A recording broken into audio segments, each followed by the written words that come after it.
Hi, this is Aaron Asrod, and welcome to the 143rd episode of the Truth Island podcast. Resentment is a very strange emotion. On one hand, the more resentment, bitterness, or ill will that we hold for people, the more we ourselves remain stuck in place. The resentment we hold for someone can at times become very consuming, haunting our every thought, social interaction, and can even manifest into mild forms of passive aggressiveness. Each of us, at one time or another, secretly wishes that they could become a robot that could simply turn off their emotions and simply accept people for who they are, despite whatever shortcomings they might have. The Bible tells us in Leviticus, if your brother becomes poor and cannot maintain himself with you, you shall support him as though he were a stranger and a traveler, and he shall live with you. Take no interest from him or profit, but fear your God, that your brother may live beside you. The passage suggests that with a proper reverence for God, men should act kindly to one another without necessarily keeping score. And yet, anyone who has ever spent too much time playing the role of Mr. Nice Guy knows that people are quick to take advantage. For example, resentment can help one keep track of those who over the years have been loyal from those who have broken trust multiple times over. Those who are also too quick to forgive soon learn that they are just as quickly mistreated again once people realize that no matter how badly they act towards you, they will quickly be allowed back into your life unconditionally. Joining me to help manage my resentment, I am once again joined by Kenny. Kenny, I hope if I say something wrong, you don't resent me for it. I already resent you, Aaron. Is that weighing your soul with down? all with all the passions of my soul. How you doing, man? Good, Uh, good.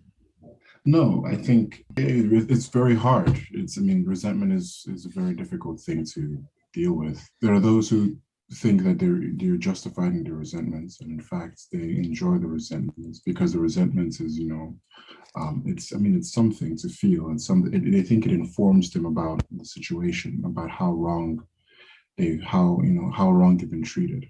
And so the more pain, the more anger, the more resentment they have, the more justified they feel. But and there's another group of people who don't want to feel the resentment at all, but can't help but feel it.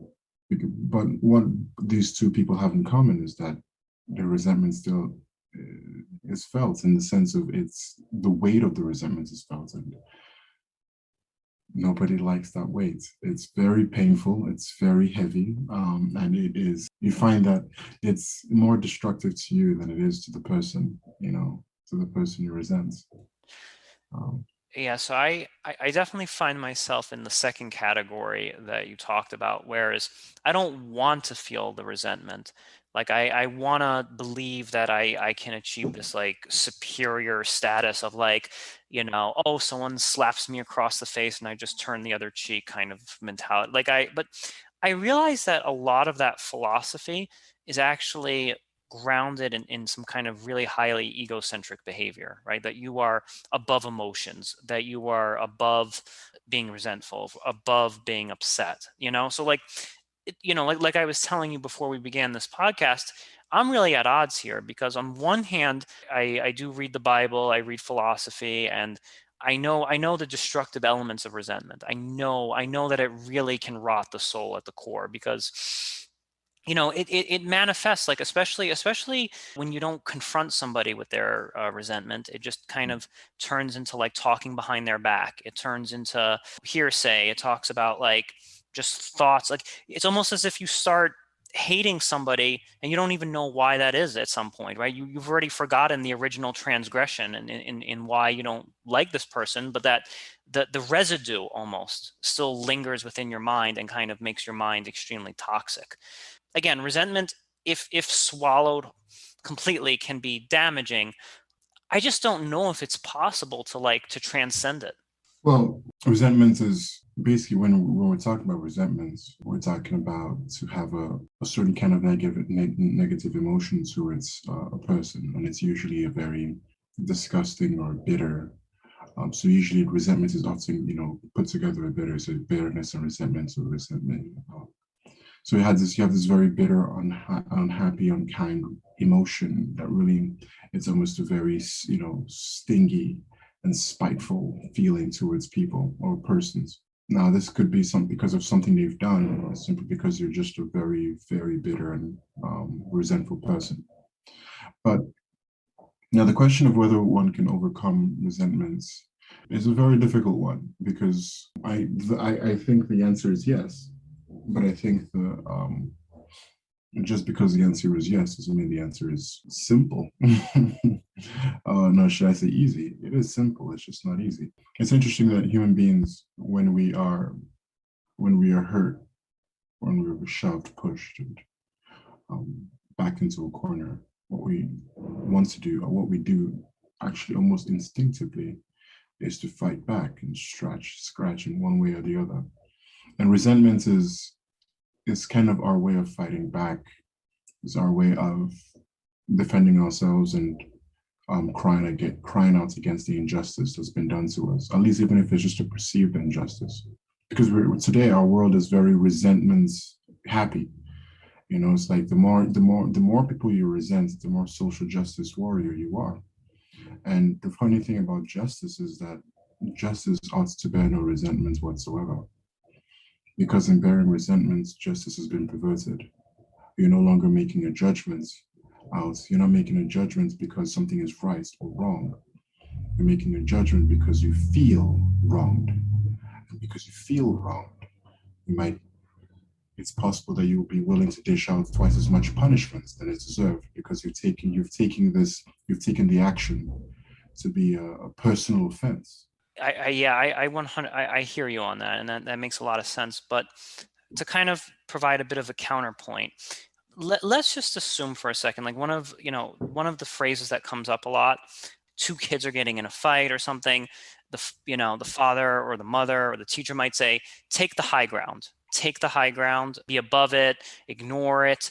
And like it seems like that's a pure option, right? Because if someone attacks you and then you attack them back, that's war, right? That's precisely how wars begin, is that someone shows hostility to you and then you equal that hostility or double that hostility, and now you're entrenched or you're ensconced in something beyond your beyond your control. And if you had just ignored it, you would never have been ensconced in that war to begin with. However, sometimes like we find ourselves dealing with work situations, family situations, situations we can't just remove ourselves from. I don't have a lot of resentment for friends, and I'll tell you why. Because as soon as you start resenting a friend, you can cut them loose. You don't owe any obligation to that friend. It's like once that friend has, transgressed you to a point where it's like, hey, this person's toxic. I really don't want them in my life anymore. You can kind of let them go. Where it gets really, really dangerous is when you have resentment, let's say in the workplace, and you're kind of stuck at that job for the foreseeable future or the next 6 months or the next year. If you just quietly take it, right?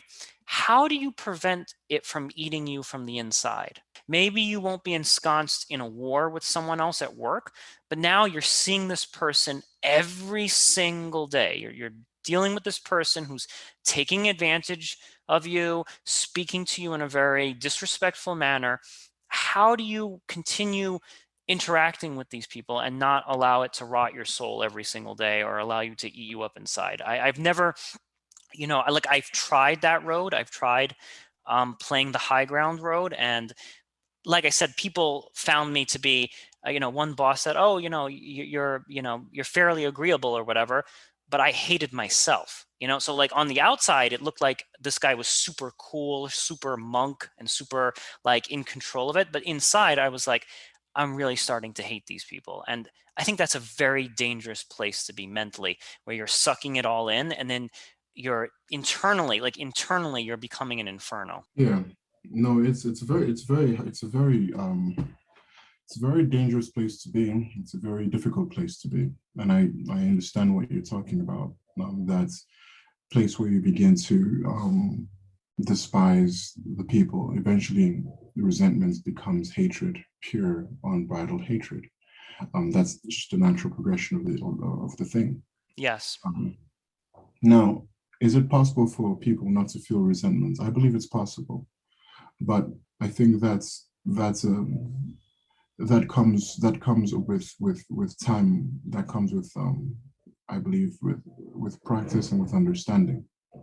But for those who feel the resentments and once you don't know exactly what to do with it, this is where it becomes incredibly difficult. And here's I'm going to say this first, because it's one of those resentment is one of those things that if you talk about, people often feel defensive, because not only did first of all, the human mind naturally knows that resentment is wrong. It just does. I mean, the way we respond to ourselves when we resent, or when we even speak about resentments, we're not, except if we're around people who are just as resentful as we are. Because if we speak resentfully, they're like, we naturally know. I believe that we naturally know that resentment is wrong, and so we often feel attacked when the topic of resentment comes up, because many of us feel it. You'd be surprised how many human beings feel resentment towards one person or the other.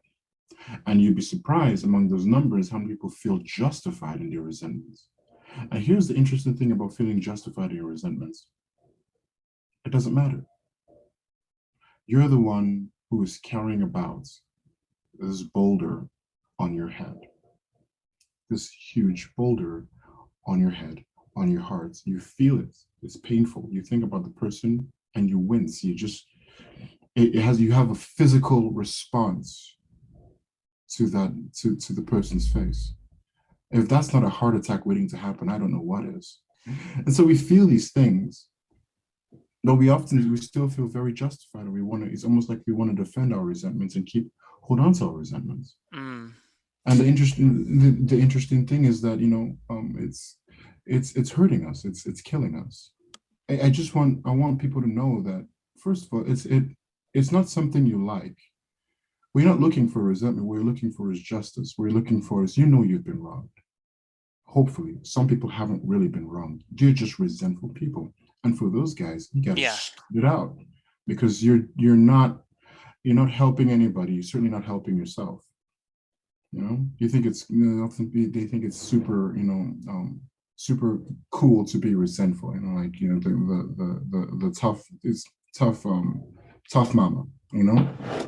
But I'm going to say that if a person is feeling resentful about anything, it's not to minimize the pain. It's not to minimize the thing that you've gone through. It's not to minimize what the person did. But it's important that you know that resentment is a very dangerous thing for your own self.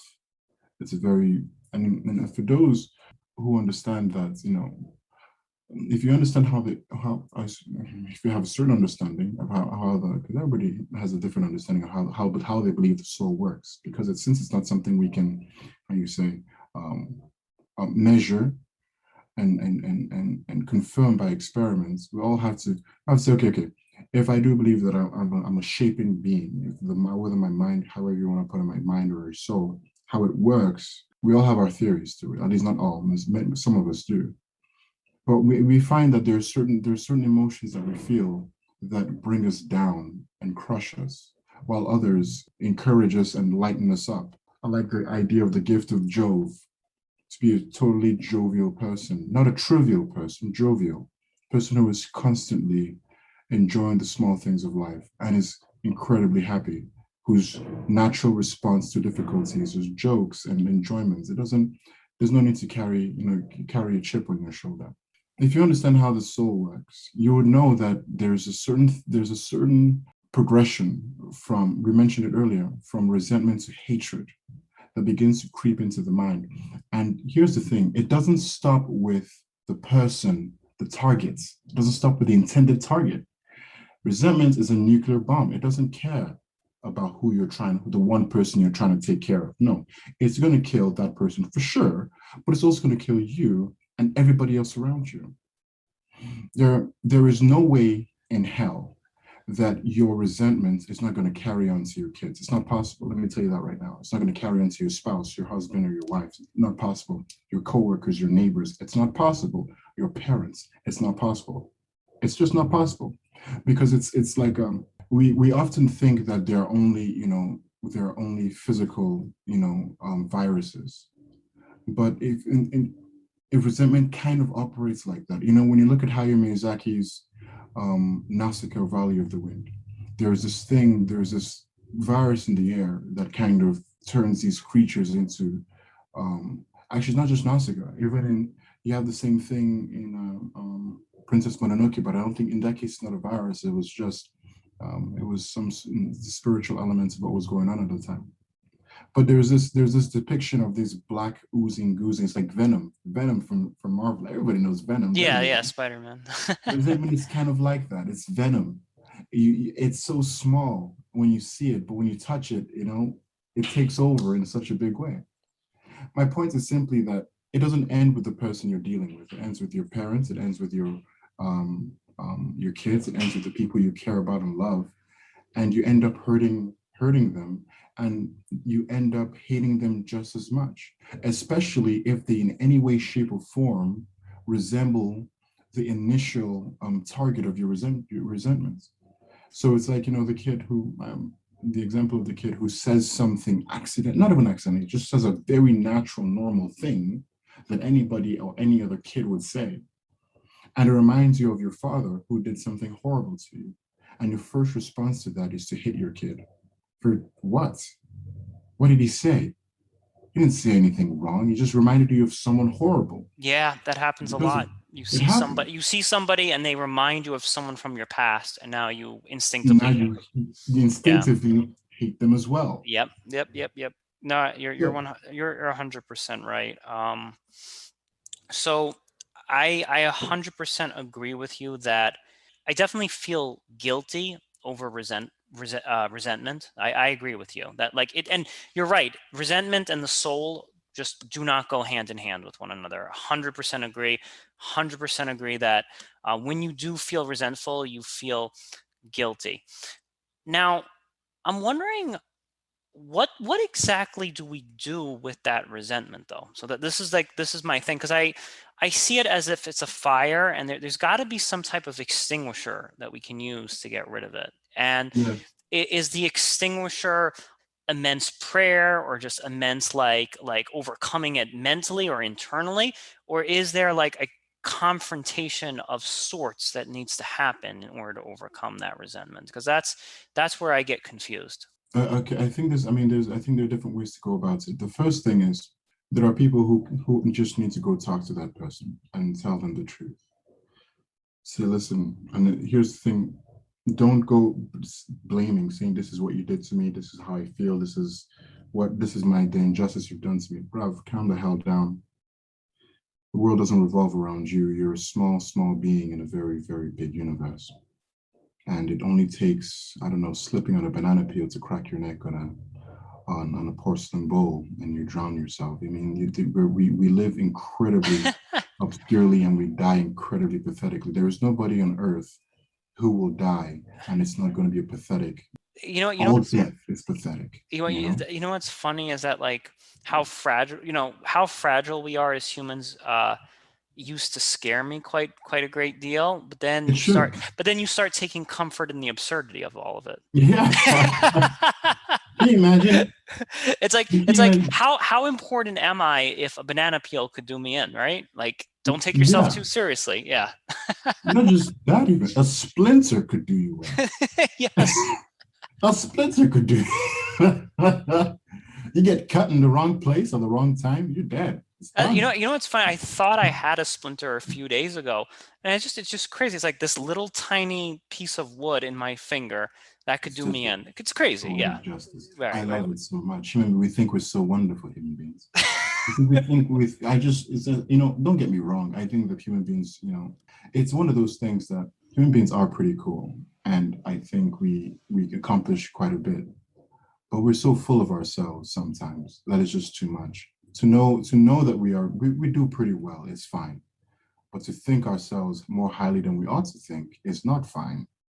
And people who often feel resentment think of themselves more highly than they ought to think, and that's why we often feel resentment. You know why kids don't feel resentment? Some kids maybe. Well, I mean, that's the thing is that the resentment starts at a certain it starts at a certain age. But before that age, there's this innocence, there's this presumed innocence, where the kid understands they're kids. Okay, there is something I want to tackle with what you said though. You said that resentment is as a result of us taking ourselves too seriously, and I think you're right in saying that.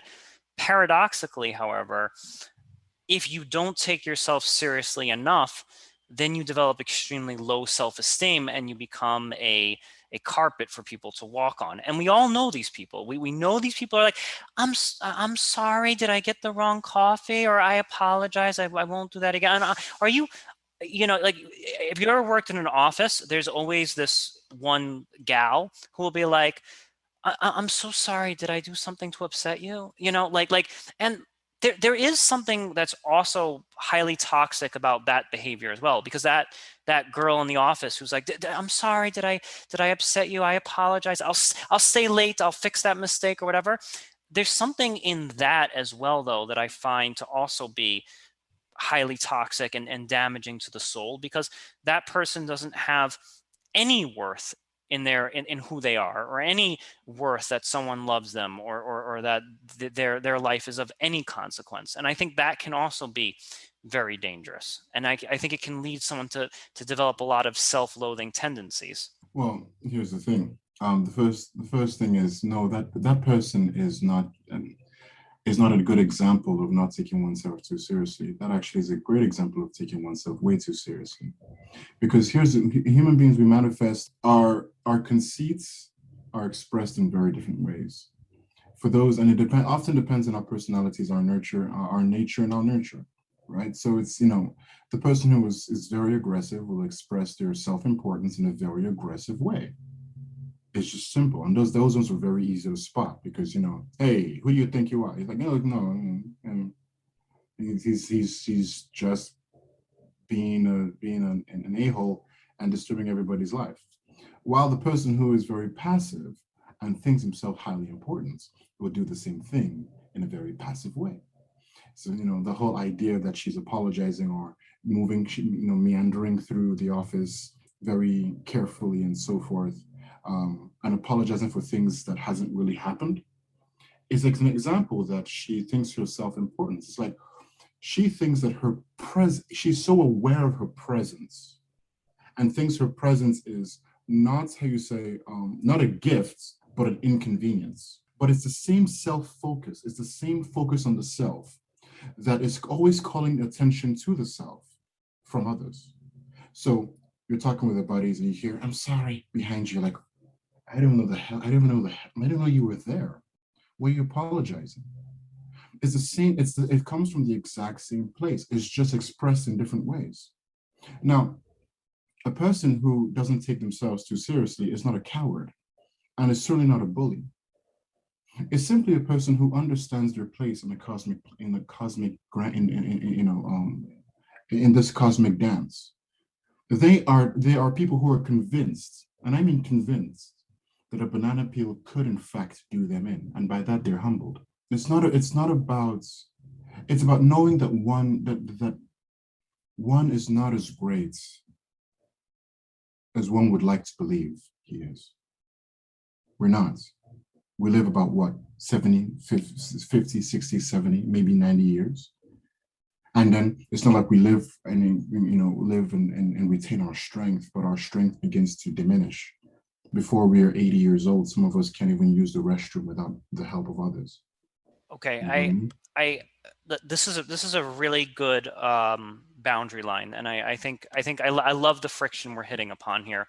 Mm. So one could also think, though, that like this society we live in does an excellent job of making the individual feel insignificant. You go to work, you have a boss, you have your 9 to 5, all your buddies, you go to the bowling alley with your buddies. Yeah, man, I'm just a cog in the wheel, man. I just work for the man, right? Like this society does a kick-ass job of making us all feel subpar, mediocre. I can't achieve Yes. anything, right? It does a fantastic job of that, right? And some of that might be healthy. We don't want everyone walking around thinking they're demigods. I think that would be really dangerous. I totally get that. However, there does come a point, though, where the society pulverizes you so much, like it pulverizes you so much that you can't even begin to achieve anything that you might believe in, whether it's writing a novel, whether it's an artistic masterpiece. And I think that also, like, I do think that God out there, right? Like, he doesn't want us to have overblown ego, these huge egos and thinking we're superior to that of other human beings. But I think he does want us to have a spark of the divine. He wants us to have like a spark of the divine of like, hey man, go ahead and paint. There's something special about the way you paint. Or, hey, there's something really special about the way you play that flute. Keep at it. There needs to be both, right? Because you can't just be a pulverized human being who's a cog in the machine and just, like has 3 Budweisers with his friends at the bowling alley every night, thinking he's the most insignificant ant on the face of the earth, and that his removal from the earth would be of zero consequence or of zero importance. I think, man, it's really tough, man, because I think both extremes are highly dangerous. Yeah, I think you're right. I think you're right that the world does belittle us. It does belittle you, and it does pander to you while doing so, which is very insulting. It patronizes us. It's like the slave who kind of knows he's a slave. Yeah. I don't really have a choice. Or when your boss says we're all a family here, We're right? all a family. Oh, bollocks. Don't get me started on that, Yeah, man. right. It's like, so I watched this commercial. I was I watched this commercial in a very large company. At this certain company, we're all a family. We treat you like we would treat our own moms, our own dads. Not verbatim, but basically the same idea. And I kept thinking to myself, no, you're not. Don't lie. But here's the thing, it works. It works. This world is incredibly insulting, but it works. It works, mate. People believe it. They say, I'm going to go work for this company because I think the world is just great. They're not really about the money. There's no such thing as a company that's not about the money. Let me just let you know this. But the point is that there's a difference between putting one in his place and belittling one. It's very different. It's very different. To put one in his place is often looked at as a bad thing. We think, he put him in his, I put him in his place. Well, to put one in his place could also mean making one king, because that's where he belongs. To put one in his place may also mean making one a partner, because that's where he belongs. Putting one in his place is showing one where he is, reminding one where he is and where he is in life. Okay. It's like the adults, it's like the parents who beats the living daylights and abuses the child. That is the, how you say, the belittling, always constantly reminding them that they're insignificant and nothing. While the other parent is saying, listen, man, when mom and dad are speaking to adults, you don't come in here barging, screaming out like you own the place. You don't own the place. You're a kid. Calm down. If you need me, you come and you say, excuse me, dad, and I'll come to you. That is not belittling in any way. So that is putting the kid in his place going. Okay, yeah. I want to actually return to an analogy that we used a long time ago. I think it was maybe 7 or 8 podcast episodes again, but I think it's actually very relevant towards this topic. When you say people being put into their place, and that could be being a peasant or being a king, let's go back to our workplace analogy here, right? And we have, let's say, the boss's son. And the boss's son says, I'm in my rightful place. I am now taking over as CEO of this company, right? But he doesn't have that character. He doesn't have those kingly qualities about him, right? Meanwhile, there's a meager, lowly office assistant. And if that meager, lowly office assistant were to become CEO, the company would absolutely flourish. Is it wrong at all for the meager office assistant to dream of one day becoming a CEO, or think there's a little bit more to me than just making photocopies and just getting people Starbucks every day, right? Because the positions that we inherit on this earth are very random, and they're extremely arbitrary. And you're going to hate me for using this word, but let's say unfair. Okay, so it's just sometimes some of the positions that, not always, but some of the positions we do occupy in this world, we're just unfairly distributed. There might be someone of a lowly position might have more merit than someone that's Yeah. occupying a kingly position. So what's the right answer? Does the king just keep believing he deserves to be king, and the office assistant just continues to believe that they deserve to be an office assistant, and for all eternity they just deserve to get? It's kind of like the Hindu caste system. In Hinduism, they believe in reincarnation, and if you come back as an untouchable, that's what you're going to be for the rest of your life. End of story. Like, don't even think about becoming a Brahmin or becoming a high priest or becoming a learned scholar. Like, once you're born an untouchable, it's done. You're finished. So if that's the case, I mean, should we all just kind of resign ourselves to whatever station or position we are given in life? Because I have to say, in many respects, it is an arbitrary distribution. Well, for me, it's simply yes and no. I think that people need to learn where they are and accept it, because that's where you are. It's just that simple. Whether you like it or not is a very different story, but it is where you are. There's a difference between acceptance in a sense of an acknowledgement, and acceptance in the sense of it is my, how you say, my unchangeable lot in life.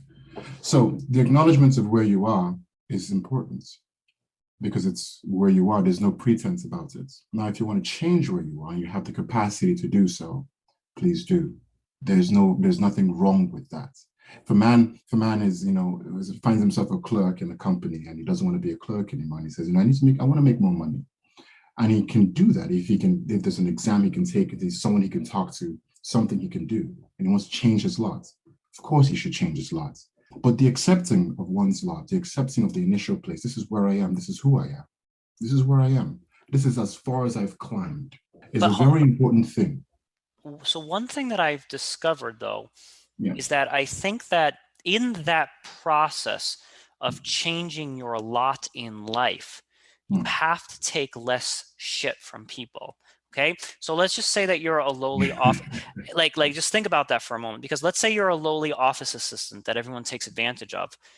If you ever expect to get ahead in that company or whatever, eventually you're going to have to pull, when someone disrespects you, you're going to have to say, hey, Fred, when you talk to me, could you not address me that way? Thank you. Like, you have to say something, because if you never say anything, if you never assert yourself, no one is ever going to come down from the heavens and say, oh, Saint Aaron has been doing such a quiet job, quietly making those photocopies out of sight. Let's give him a promotion. Okay. Like, you have to take less shit in order to get ahead in this world. Right. And so like, again, we're still at the, I feel like this is an endless cycle, man. But I don't understand what the cycle is about, because, for example, I mean, I don't think, and help me understand when you can, is, okay, what's the disagreement, and what is the so what's the statements or the idea that how you say, I don't seem to be catching it. Where are we in conflict? Okay, yeah, absolutely. So the kings of our world, right? Let's say our kings, our CEOs, I think that they are highly resentful people who actually keep tabs. We all have these stories of, like, the boss who will send out an email and copy these people and not copy those people. And then you have these bosses who keep tabs, like, oh, well, this person was at the holiday party, but that person was not at the holiday party, right? And, et cetera, et cetera.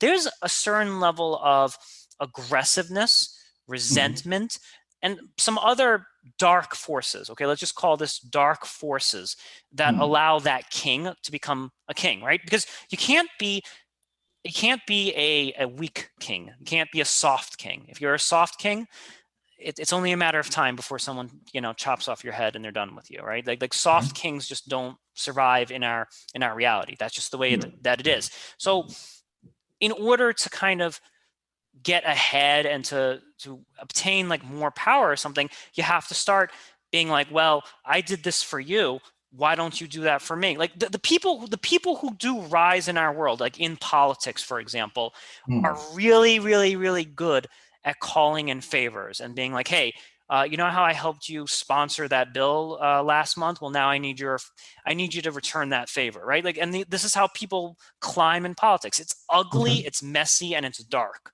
I'm confused that like some that on one hand being resentful, keeping tabs of people, keeping tabs who was loyal, who was disloyal, it kind of helps you progress up the hierarchy of life.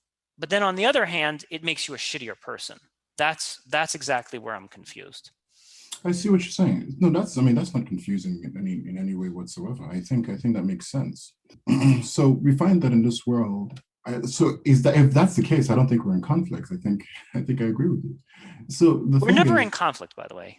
Like me and you are, whether we agree or disagree, we are never in conflict. I'm just oh, throwing that out he's my brother from another mother. Okay, so I think it's, it's true. The world does reward people with very disagreeable dispositions, and people who are unkind, and people who are very resentful, and people who are angry, people who are demanding, domineering.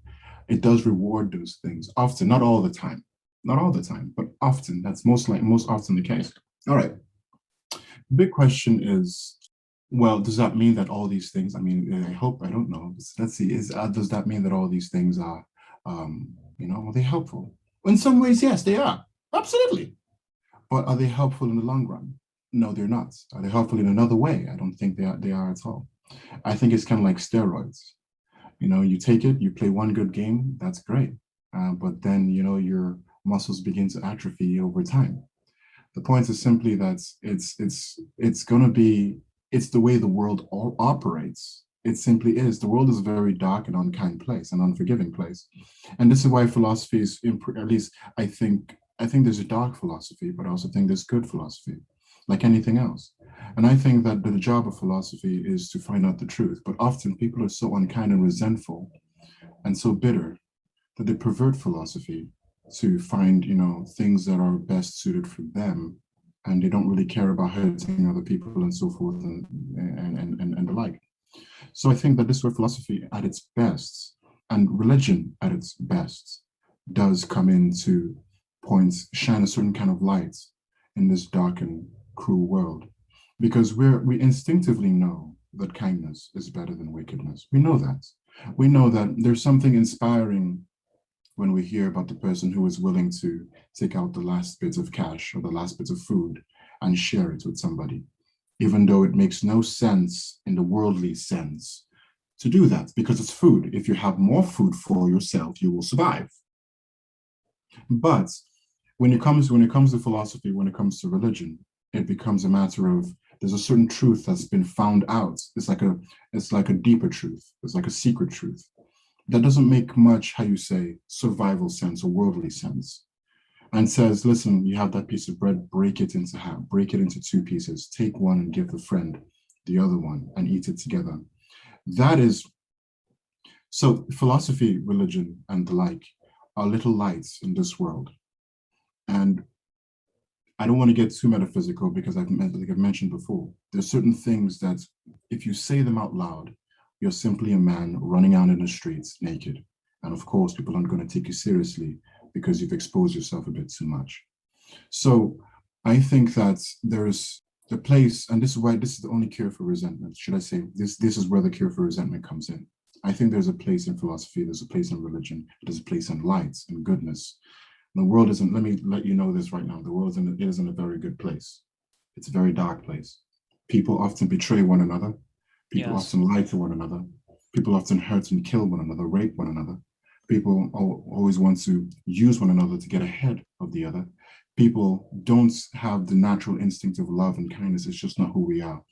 It's often our secondary or even our decadary response.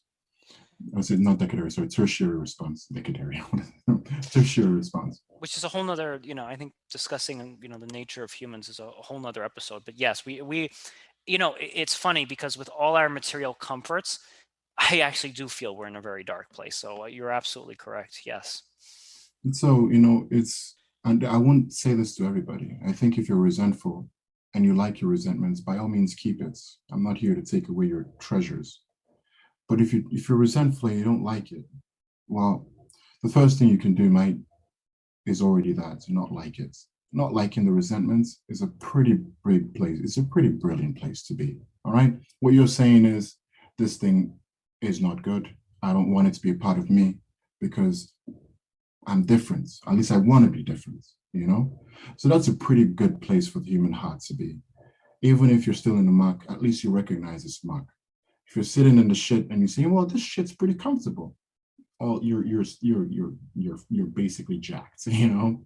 But being able to recognize that you're sitting in shit, it's a good thing. All right, it means your senses are waking up. So that's the first thing. The second thing, and there's a place in the fights in walking against resentments that's important, but I'm not going to mention because I think it's important for people to find it out on their own. But the second thing is forgiving, at least attempting to forgive, because just you've been hurt. Absolutely, you've been hurt. For those who have been hurt, some of it is perceived hurts, but perceived hurts and hurts both hurts.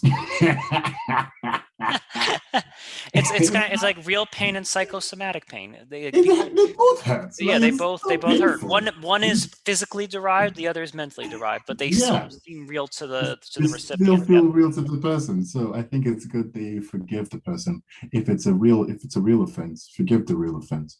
And here, a friend, or should I say, I remember it's a friend that I've heard and other people have heard mentioned this, that forgiveness is something people often think that forgiveness happens once. Well, I forgive you and it's done. No, forgiveness happens quite often, because when you feel the resentment against you as a person, you have to stop and forgive them again, and forgive them again, and forgive them again until it cools down. It's like how you say sprinkling little drops of water. It depends on how long that resentment has been going on. It's like sprinkling little drops of water on a flaming, burning piece of metal. It takes a little bit before it cools down. So the thing is, like, you got to forgive them. And for others, if you need to talk to a person, and here's, like I was saying before, but don't go talking to them as though, as though you're freaking king of the world, right? You got to talk to them because you have to also have to understand they're human beings. And you at some point have done something horrible to someone else. Listen, in this world, no one gets away scot-free. Everybody gets damaged, Mike. Everybody gets hurt. Everybody says, and everybody hurts somebody. If you think you've never hurt somebody, you're lying to yourself. You've hurt somebody. It's just that simple. We can't. It's not possible to avoid that. Can I? So you need to, I'm sorry. I'm really sorry to interrupt. no worries, man. Because you're really on.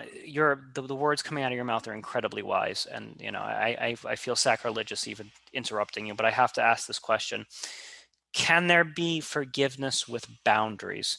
So I can forgive a person once, twice, 3 times, 4 times, 5 times.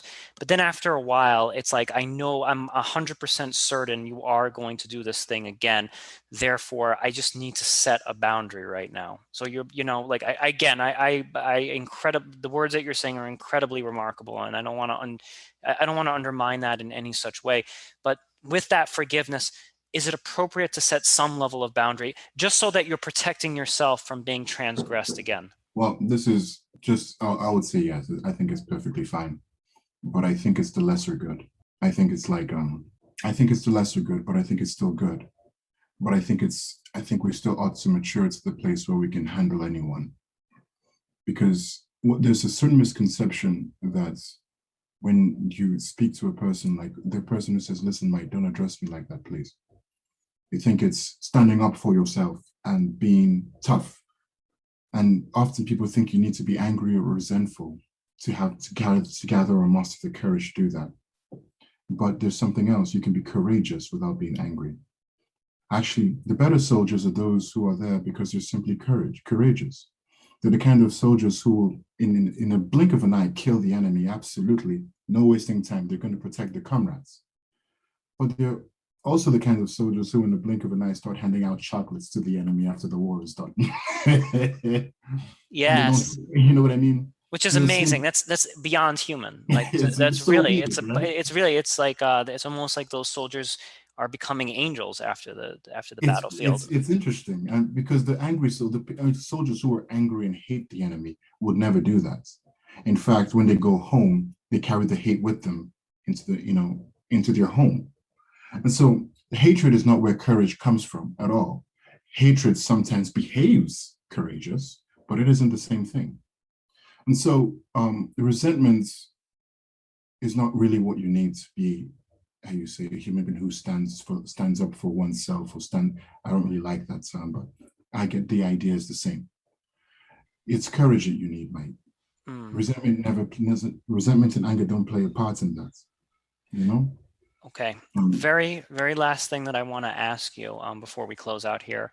I did have a person on this podcast, Sam, a priest, and he did speak that in some Christian interpretations, there is something called like righteous justice, or like there are selective moments where, and they use the example of when Jesus goes into the temple and he like overthrows a table and says, "Hey, this is a sacred place. You can't be trading or doing business here." There is some, like in Christian doctrine, there, or at least in some denominations, there is an interpretation that there is like righteous anger. If there is a place for anger, if it's for a very, very, very righteous cause, or something that maybe even transcends yourself. Like, and again, and he used the example of Jesus in the temple. How do you feel about righteous anger? Do you believe that is a concept and that it exists, or is that something, anger is off the table no matter what? Well, personally, like this is very. I believe this is very subjective. Okay. But it's yeah. I do, but let me I'll say it and you guys do what you will with it. I think that all anger is bollocks, mate. And I think that's because I don't think there's anything anger can accomplish that courage can accomplish, or some other virtue can't accomplish. And I think that righteous anger, human beings aren't capable of being righteously angry. We're too unrighteous. We just can't do it. We always think we're righteous, but we can't. We're not. If you've lived your life in this world, chances are you're not righteous, mate. Yeah, so I don't think that human beings have the capacity to be righteously angry. I think Christ did, because he was the Son of God. But and even the Bible that Christians often read talks about how the anger of man doesn't produce the righteousness of God. It just says that very clearly. And I don't know how you get around that. And there's something about, we've talked before about, people who think they're righteous and how the dangers of, of what they become like. Can you imagine a person who actually does believe they're righteous? And it's very strange. It's very strange that the very belief in one's own righteousness produces an unprecedented amount of wickedness. Can you imagine a person who believes they're righteous or righteously angry, which means that, and the question now begins, who is the judge of whether it is in fact righteous anger? Is it them? Is it a greater power? How do we interact with this greater power to find out, okay, was it true? People often say, well, the Bible is the greater power, and if the anger matches up with the Bible, it's fine. Well, not necessarily. Not necessarily, because just because you're angry at someone's sin or someone's unkindness doesn't mean that your anger is going to do, how you say, is going to produce good things about that thing. It's going to address the situation correctly. You could be angry all you want and call it righteous anger, fine, but go home with your righteous anger. Don't do anything, because by the time you open your mouth or use your hands, you're only going to say horrible, unkind things or do horrible things to another person. So we're often secretly the judges of our own righteous anger. We're the ones who determine when our righteous anger is freely allowed to express itself. And if that's the case, we who are unrighteous and we think that our anger is righteous, my good man, I think we're in a very complex and dark place. So that's why I try to stay away from anger altogether, let alone righteous anger. Okay, so what you're saying is that anger is just plain anger because we don't have the capacity to judge what is righteous We just don't, right? That's at a upper level floor, right? Yeah. Only the people on the upper level floor can actually determine what is righteous and what is not. So anger is just anger, right? And we may think we're righteous, but it's just plain old anger. I think it's a fantastic answer. Last, I know I said that was the last thing, but I still have one more thing. Okay, I'm sorry to No worries. No worries. sorry to Please. hold your sleeve here. Is there such a thing? Forget about righteous anger. What about right, like what I said originally, righteous justice, where someone is disrespecting you and you don't say it with any anger in your voice, but you say, "Hey, my friend, would you mind not talking to me that way? Thank you." Like again, you have no, when you say it and you say it in just that tone, there's no anger, there's no condescension in your tone of voice. You're just defending yourself in a non-hostile, non-aggressive way. Is that okay? Well, it is, but here's the thing. It's a little bit interesting. When a person isn't angry and a person tries to defend themselves, or in a just very natural way, it often doesn't come off as self-defense. Here's the thing about a person who doesn't have any anger in them whatsoever. They rarely defend themselves. They're not interested in defending themselves. They're interested in something else. They want to find out why you're behaving the way you're behaving. So a friend of mine who's a very interesting human being, who I doesn't get angry. This guy does not get angry. Someone was speaking to him very unkindly recently, and it was during the whole COVID situation. And I do believe it was about wearing a mask and not wearing. He wasn't wearing a mask, and they were asking him and aggressively attacking him about not wearing a mask, right? And he said, "It's all fine and dandy. I understand your concern, but is this how your parents taught you to address strangers? Is this how your parents taught you to address strangers?" Brilliant question. Because it's not about whether you're right or wrong. And it's certainly not about defending myself. It says you're right. But is this how your parents taught you to address strangers? It seems a bit rude. You know what I mean? Like he didn't say the rude part, but the question was brilliant. Because it brought it back to, you're meeting a human being.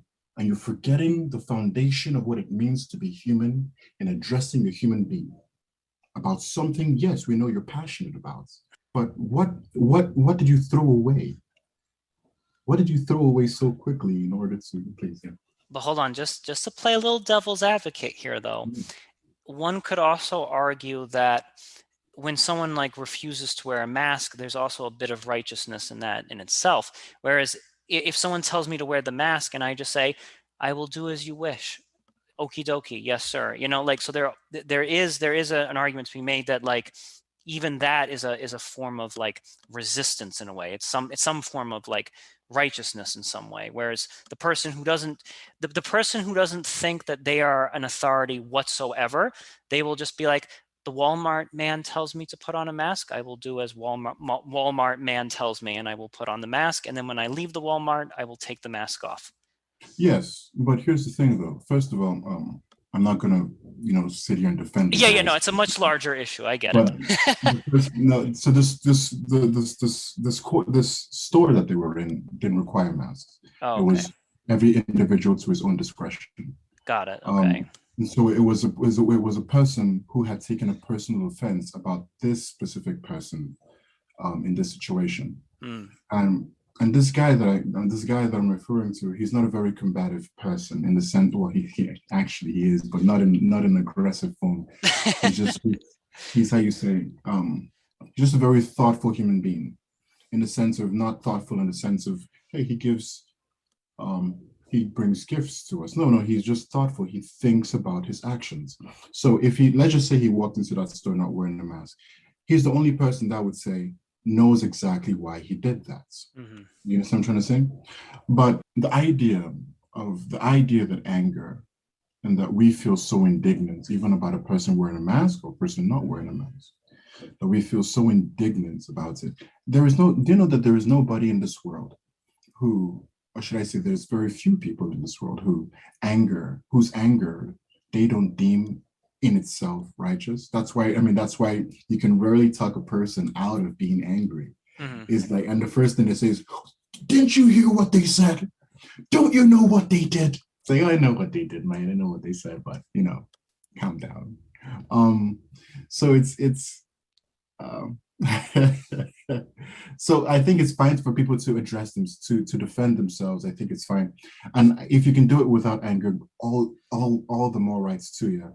But I think that when a person has really gone, when a person doesn't care about being angry anymore, they don't care about defending themselves. I see what It's you're all saying. about, Yeah, it's really about a totally different situation happening. Yes, absolutely. I think that's just like the philosopher often doesn't want to be king.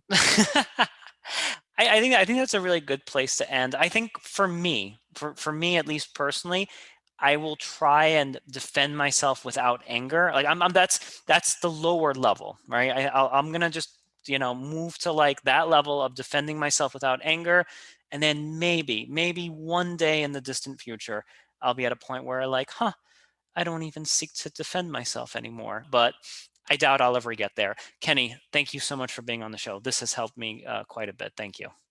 Oh, my brother, thank you for having me. This concludes the 143rd episode of the Truth Island podcast. I'm Aaron Azrod.